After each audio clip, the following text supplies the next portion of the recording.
So just a very quick video of changing the air filter on this KM94. Yeah, anything with this engine. So very easy. You've got two T27 Torx screws in here, one there and one there. Just undo both of them. The screws don't come out, they're captive, so they'll be stuck in. And then you can just pull that off. And then you should be left with your air filter. And again, just pull that out. And what you want to look for if you want to replace it is how dirty it looks. Generally this bottom side, that's where your air inlet is from the underside. That's the biggest part you want to sort of focus on, really. Make sure that's not really bad.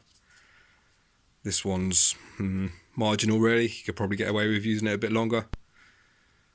Give it a little blow out with an air compressor maybe, but for the sake of it I'm just going to change this one.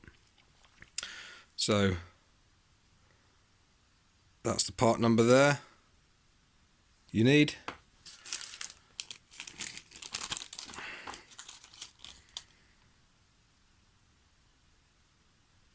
So yeah, so just before you put your new air filter back in, if there's loads of oily residue and build up in this cover, just give it a wipe down with a clean rag.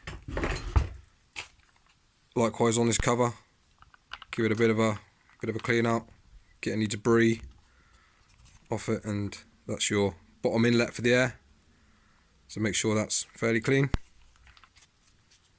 So simply just pop it back in. It only goes in one way, and with the paper element on the outside,